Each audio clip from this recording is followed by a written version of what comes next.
Good morning. I'm Frank Drago. I'm a R&D director for HP. I've been with HP about 31 years, and since 2011, I've been managing the research and development for the page-wide press division. That's the division of HP that makes inkjet web presses. Before that, I actually worked in the technology center where I managed development of print heads and inks, both for thermal inkjet and for piezo inkjet. And I also, for part of my career, managed a lab that did consumables development for our Indigo division, bids and blankets and things like that. So I have a broad background in technology. Many of you may not realize that HP has all different print technologies. Recently, with the acquisition of Samsung, we also have dry EP technology within HP. So one interesting thing about working for HP is we have access to all different print technologies, and we pick the ones that are best for different markets to implement. So today, I'm going to talk a little bit about piezo inkjet technology and thermal inkjet, the two dominant technologies in inkjet web presses for commercial applications today. And then my partner, Earl Foster, will tell you more. I'll talk about the technology. He'll tell you the more practical side of the technologies. Good morning. I'm Earl Foster. I'm the solution architect. I support the west half of the Americas and Latin America as well. And my job really is to provide a pre-sales interface, understand requirements for those customers or prospects looking to move to high-speed inkjet. So I'll be covering a few of the questions I commonly get asked today. So I'm going to start by just describing piezo inkjet and thermal inkjet technology, and then some of the other technologies we put into the presses. And then Earl will kind of make that practical for you. Towards the end, we have a break planned where you could ask questions. So just if you hold your questions till the break, we have a microphone set up here, and you'll be able to ask any question you want. If I know the answer, we'll try to answer. So I'm going to start in just talking about piezo print heads and how they're made, and I'll contrast that to a thermal inkjet print head next. So the basic material of a piezo print head is a piezo material. Nowadays, there's two types of piezo heads on the market. The older ones, and tend to be the lower resolution ones, are made of a slab of piezo. So what is piezo?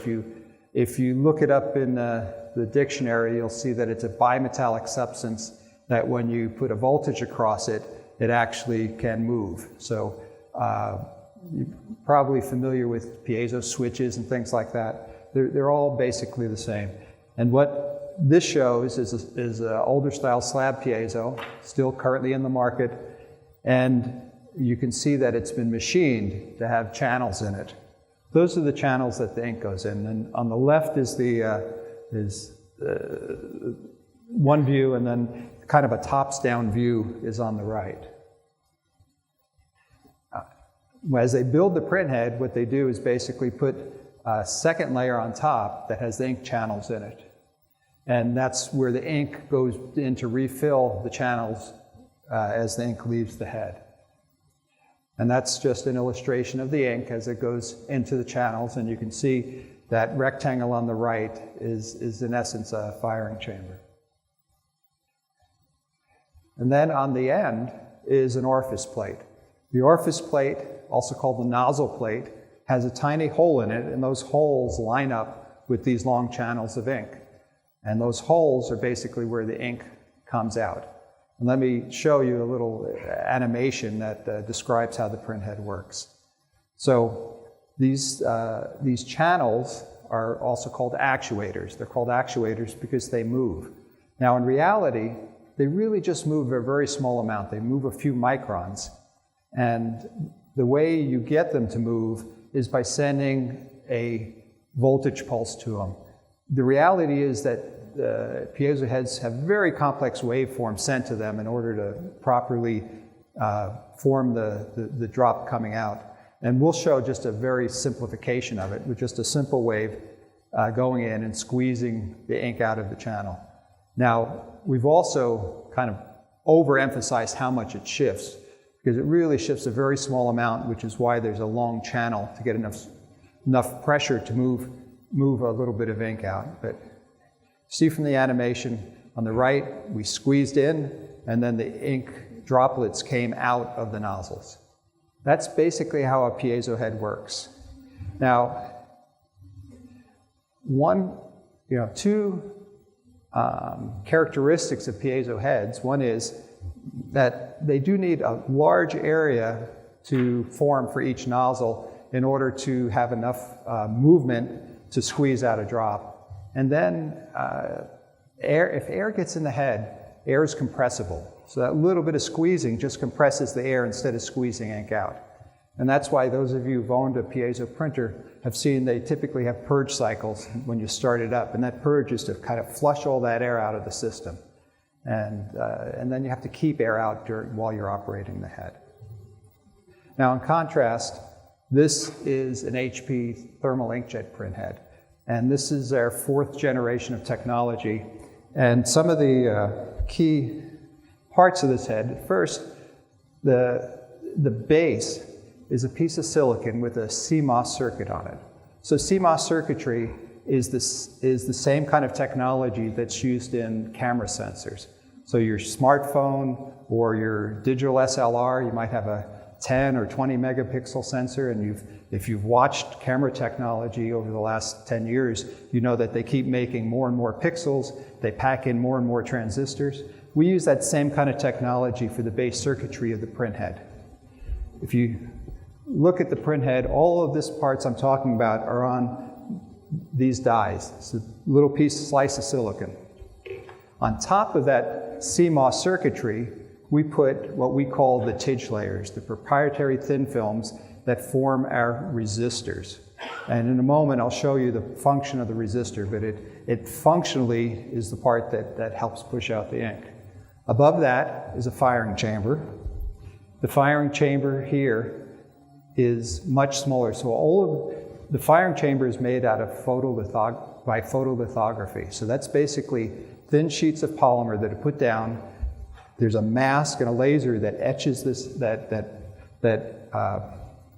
forms the pattern, and then there's a chemical flush that flushes it out. To give you an idea of the dimensions, these firing chambers are typically on the order of 15 microns wide. A nozzle may be 8 microns in diameter. So these are very, very small structures, and they're laid down to sub-micron type tolerances, all done in a wafer fab, basically. So the nozzle plate is equivalent to the nozzle plate that you saw on the piezo head, but instead of being a machined piece of metal, it's a photolithography based polymer. Now let me show you how it works. So we've flipped the image now. So now what you're looking at is the CMOS is up here, the silicon's up here, here's the resistor, here's the ink channel flowing into the firing chamber and the nozzle flowing out. So whereas the other picture I had would fire up, this one is firing down. And the basic force to drive out the ink in this print head is this resistor. So this thin film resistor is heated up in less than a microsecond from about 40 degrees centigrade to 360. That's up to about 1,000 degrees Fahrenheit in less than a microsecond. So sometimes our competitors will say we boil the ink. We don't really boil the ink. What we do is we vaporize the ink above the resistor. It happens faster than I can snap my fingers. So, whoops. So that vapor bubble acts like a piston, and it shoots the ink out of the firing chamber. And I'll show you a video here in a second of it happening. Then once the ink fires out, pushes the ink out of that nozzle, and then the bubble collapses back on the resistor, and ink is, with that bubble collapse, is pulled back in. New ink is pulled back into the firing chamber, ready for the next firing. So this is ink flowing in, the vapor bubble forming, pushing ink out, and a drop being ejected out. Now you see the little counter there? Those are microseconds, millionths of a second. This whole cycle takes less than 50 microseconds. And you can see, as opposed to piezo, where a little bit of the chamber is evacuated with each squeeze, basically the whole firing chamber is evacuated each time and new ink comes in each time. So the drop's acceleration is about 1,000,000 Gs. It's a substantial force. The drop coming out of the nozzle and hitting the paper is going 10 to 14 meters per second.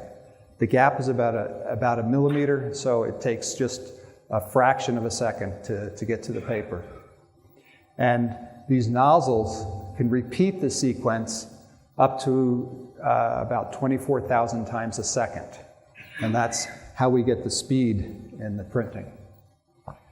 And we tune these chambers so that each drop can be a specific size. We have print heads that are down in the 3 nanogram range or 3 picoliters, and others that are up in about the 12 picoliter range for our 1200 DPI heads. So you can see that there's a forceful purge, and it purges air bubbles out, and you get completely new fresh ink in each time.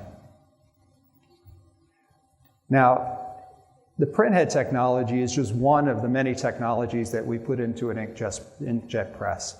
And everybody that manufactures an inkjet press has to consider many, many different areas of development. In HP, we have development going on worldwide in our printing business. And these sites here you see all have either R&D or manufacturing in them. Most of them have both.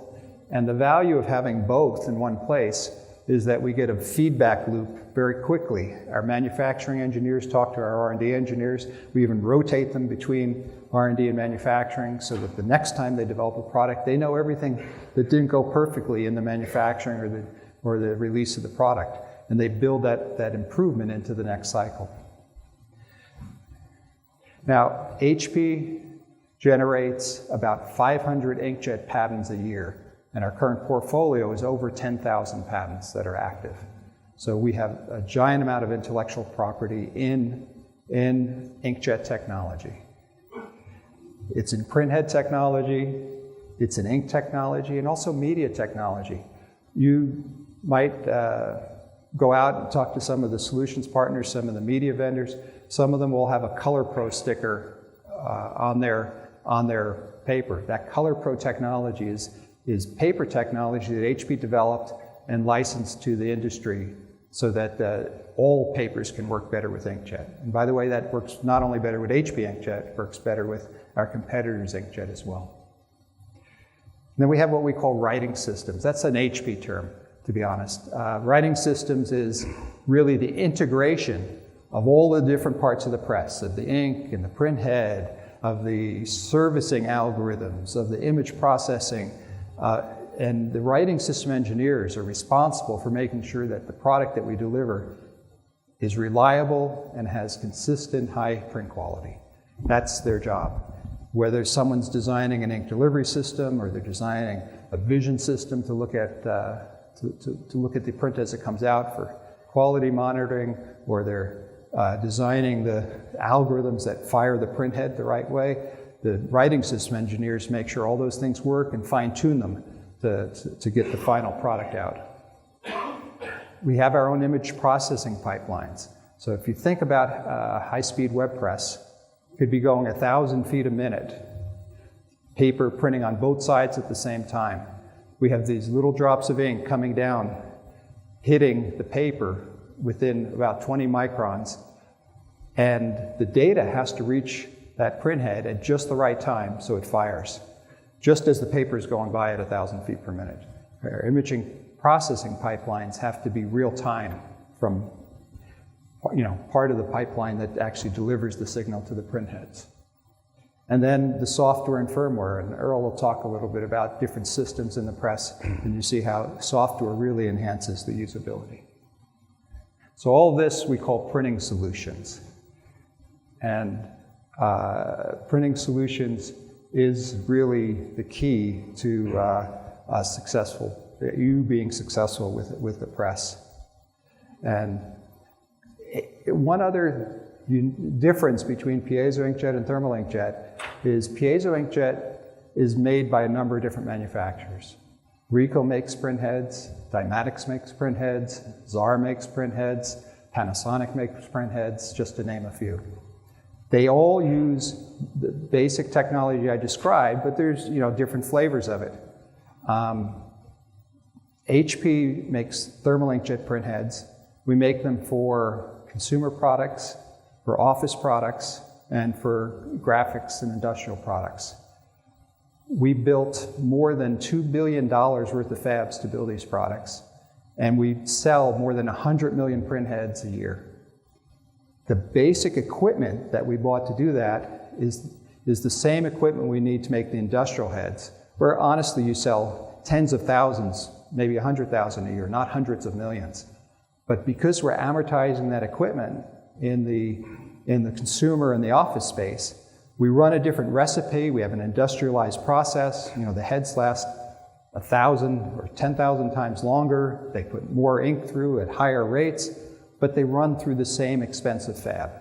So our print heads cost usually 1/5 to 1/10 of what a piezo print head costs, just because we have volume, basically. So that really feeds back into your cost of ownership. So now we're going to switch gears. All right. I'm going to hand this to you, and you're in control. Yes, sir. All right.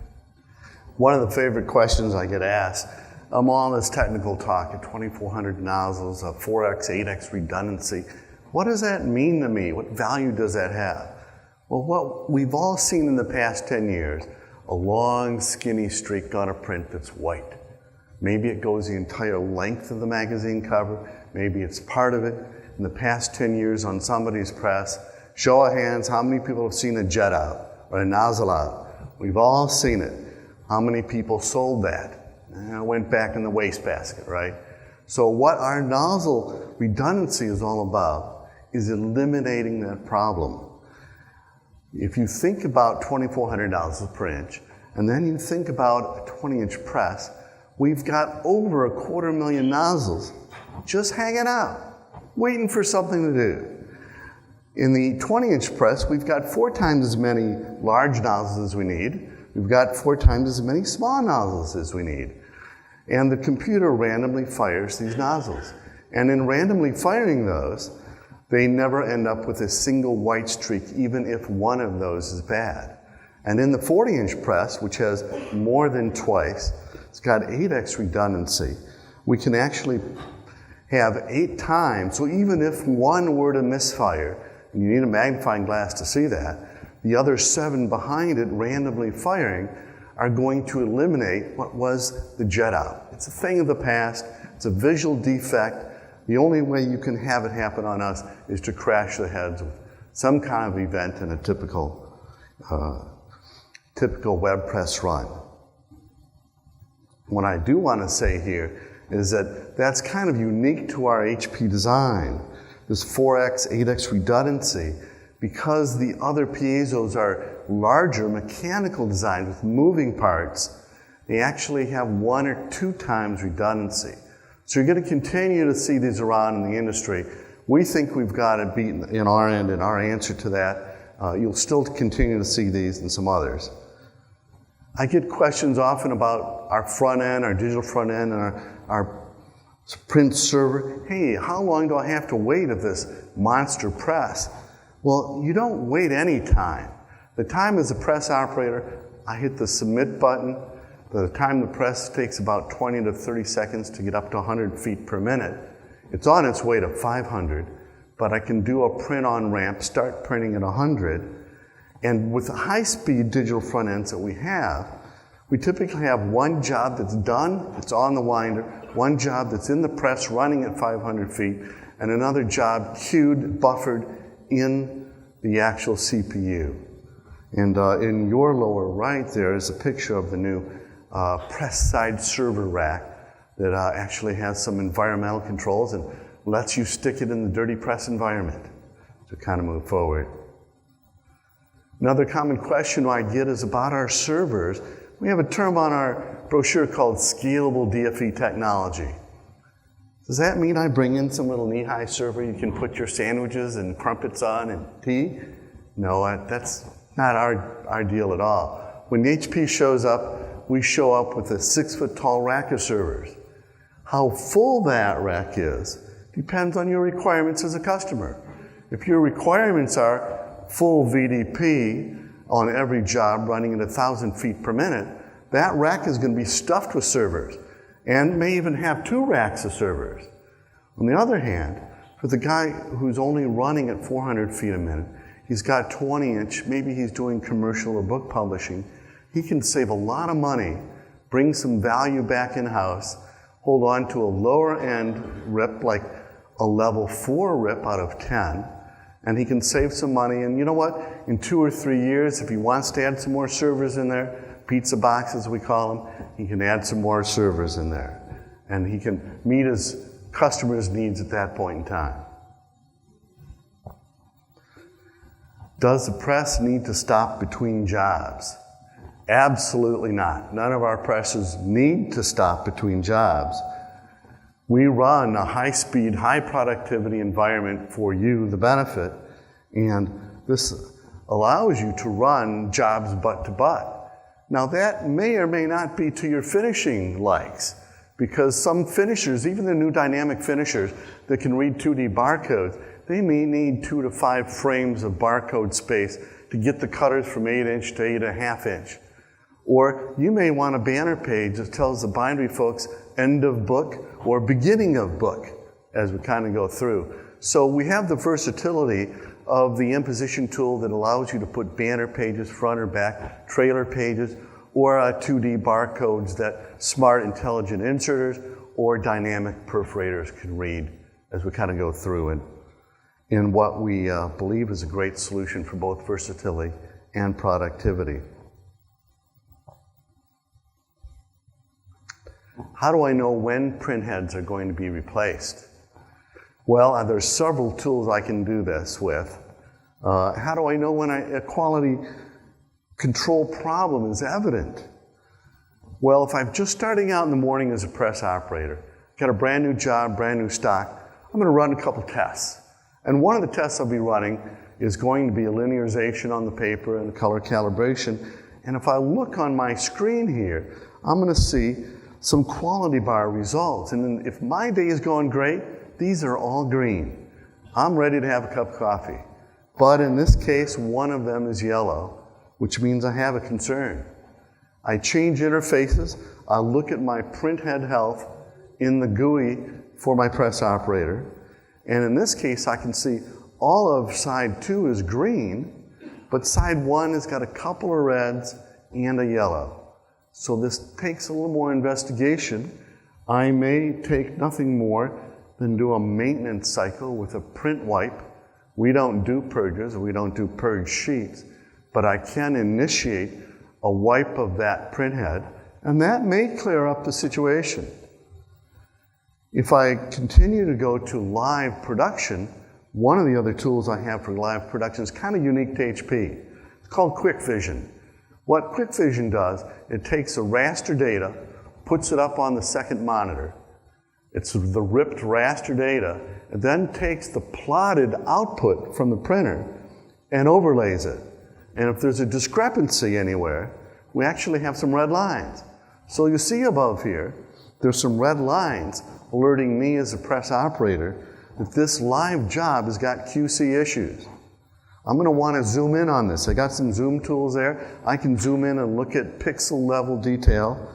I can move to magenta or cyan plates. This is actually a yellow digital plate concept that's been illuminated with a blue LED.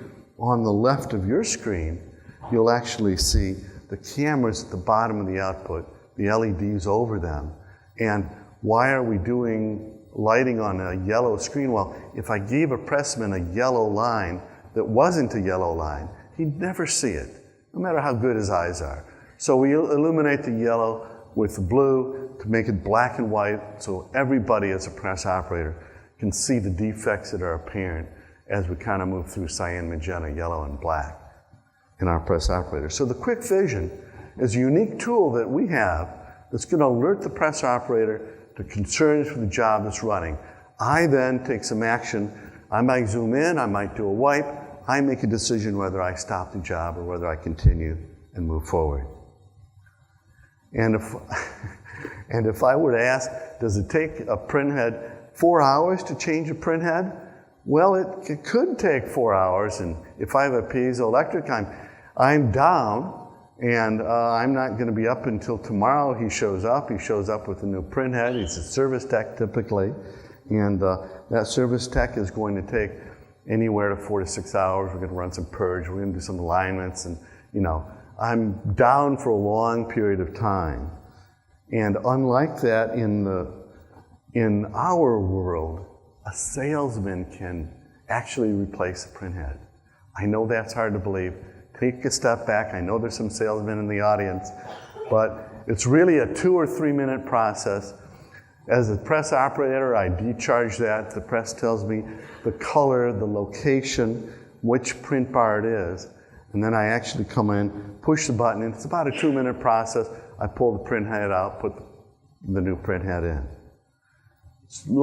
That's making life pretty easy for the press operator. How long do they last? You're always going to ask, I'm sure. And that could be anywhere between 6 months to 2 to 3 years. It's all about the volume of ink produced, and the volume of ink really being 100 to 150 liters for a printhead, what we call a printhead. Well, if we can get some of those basics down and get our production running, can we really spend some time on some quality control tools? Can we color calibrate to the paper? Well, if this is my first job on this, with my first stab at a new paper, one of those first things I do is run a linearization test, and I run a color calibration test. And that color calibration, if I'm good, I'm also tagging on maybe an IT8 target. And I'm reading that IT8 target back in my color ICC profiling tool. And that profiling tool allows me to create a custom ICC profile that's calibrated to that paper today with this press, with these inks. And I want to do that because every paper is different in the amount of inks it takes. And the color gamut I want the best gamut I can to rival offset as a traditional rule. I could also constrain the ICC profile if I wanted to. But you'll see on the screen here, this is a color setup. Each and every job gets a color setup. These can be memorized by the paper, by the customer, by the job. They can all be recalled for calibration over ICC profiles. And what it's really about is making this press extremely accurate. So if I have 10 rolls of the same paper, and I have similar jobs with a similar banner color, that banner color will be the same today as it will be tomorrow, as it will be a week from now, as it will be a month from now. And I'll welcome you to come in and test for 2 or 3 days, and you'll come up with deltas of less than 3, visually not visible in terms of changes in terms of color. Extremely accurate press structures. Now, one of my last questions is, how do we handle color-to-color registration? And we really got to look at the fundamentals here, because we've got to build a base on this. There's no point in controlling color if I can't accurately lay down the color. And so this starts at the beginning of every press, and it begins with a web guide, which has a little walk to it. The computer controls that line of paper sight.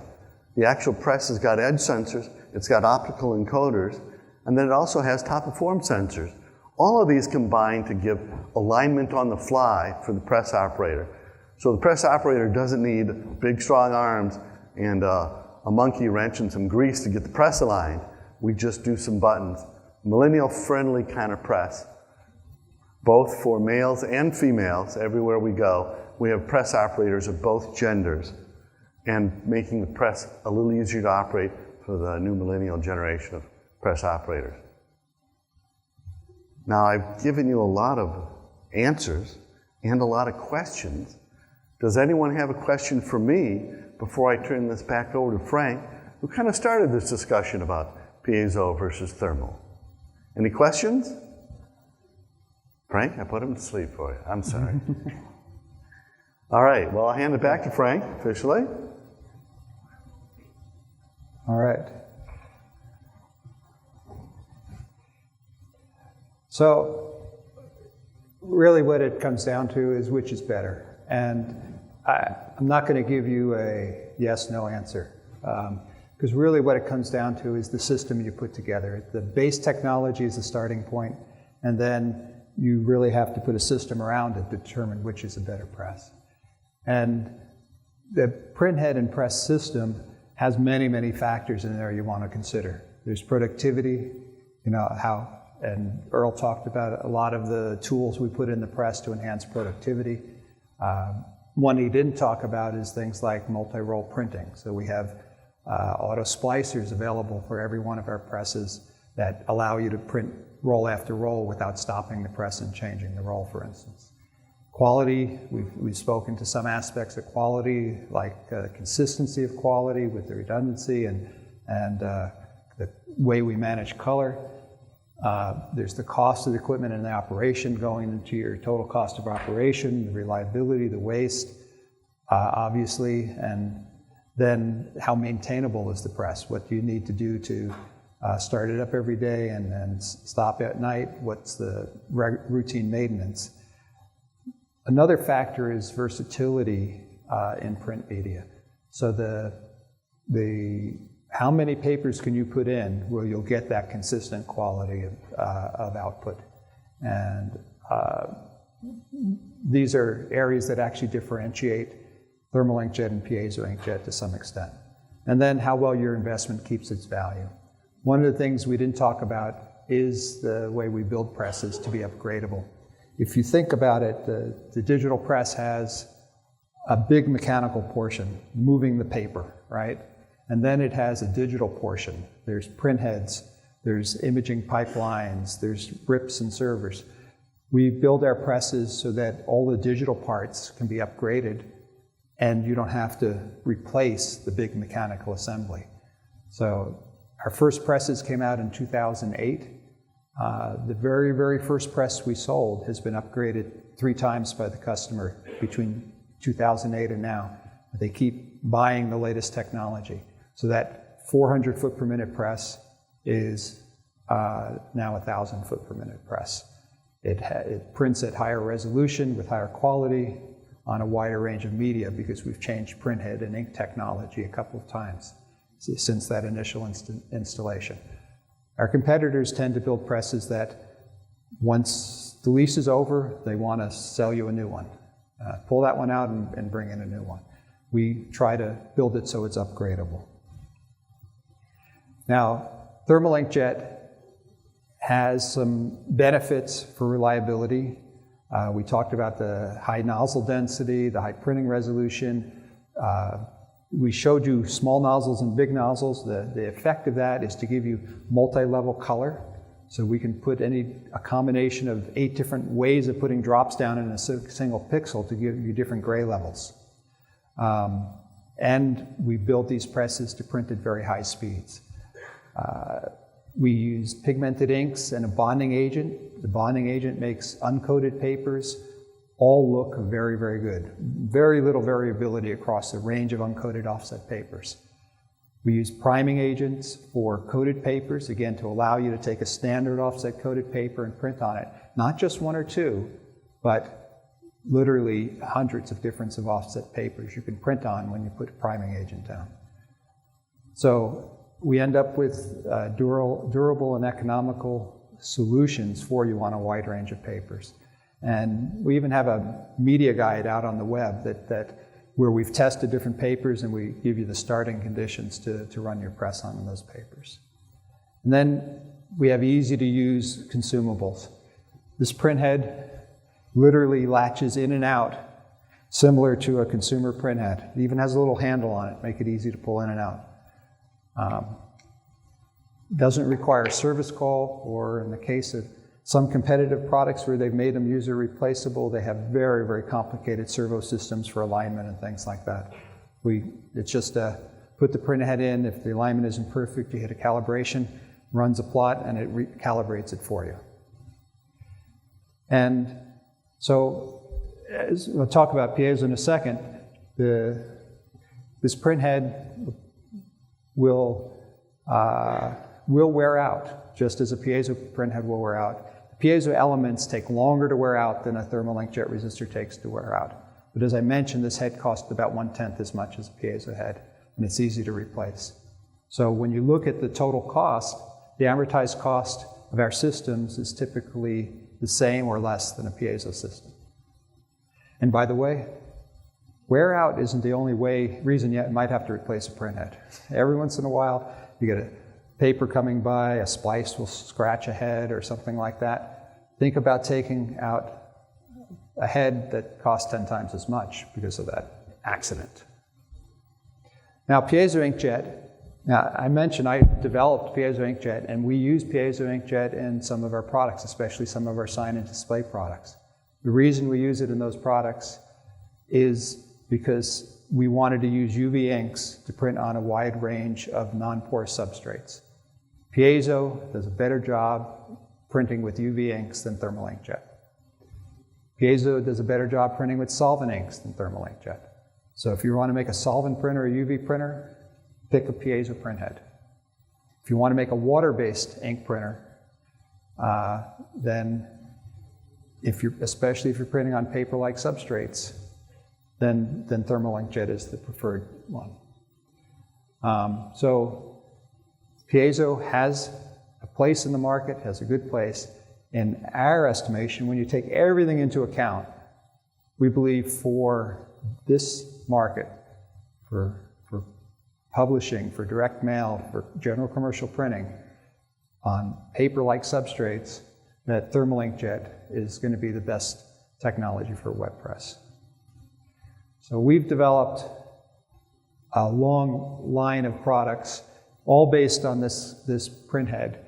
There's the T200 series, the 22-inch wide webs that go up to 500 feet per minute. The T260, which is a monochrome, it's 26 inches wide, more of a newspaper format, good for some types of books, especially if we're doing a lot of 6x9s. The T300 series is 30-inch wide web, goes up to 1,000 feet per minute. The T400 is 42-inch wide web. And again, we're using the same technology, we're putting more of them in, just expanding the slices as we call it. We have simplex and duplex versions of the T400. The simplex version goes into the packaging market. The duplex version goes into publishing, transaction, general commercial printing, direct mail. And then the biggest one of all is the T1100 series, introduced a couple of years ago into the packaging market, 110 inches wide, 26 print heads across, 6 colors, and up to 1,000 feet per minute now. So that table shows it. We have as few as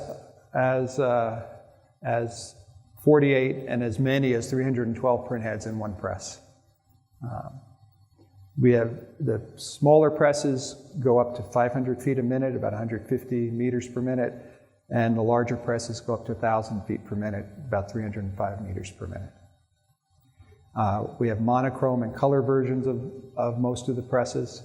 The only one that's monochrome only is the T260. So,